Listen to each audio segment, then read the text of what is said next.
the easiest way to think through this, I think, is stop, start, keep. So I'll tell you a real story. So we had a director level, so a relatively high person in the organization who was having behavior issues. Uh, said differently, everyone thinks you're a dick. And so he ended up making his rounds of the executive team and having a sit down with all of them because he was really proficient at the skill. He was a high performer, like good at what he does. Just no one liked him. And so he talked to 4 different executives, and the behavior didn't change. And so he finally came to my office, and he was like a little bit worried, and he was like, "Am I going to get fired?" And I was like, "No, HR will fire you if you're going to get fired. You're not going to meet with me. Like, what are we talking about?"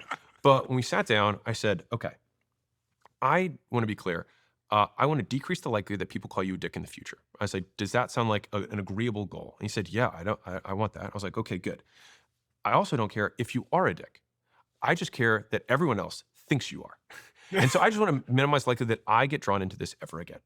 So the reasons that they are calling you a dick, we need to dive into that because every other conversation you'd had with, some of the leaders was just like, "Hey man, stop being a dick."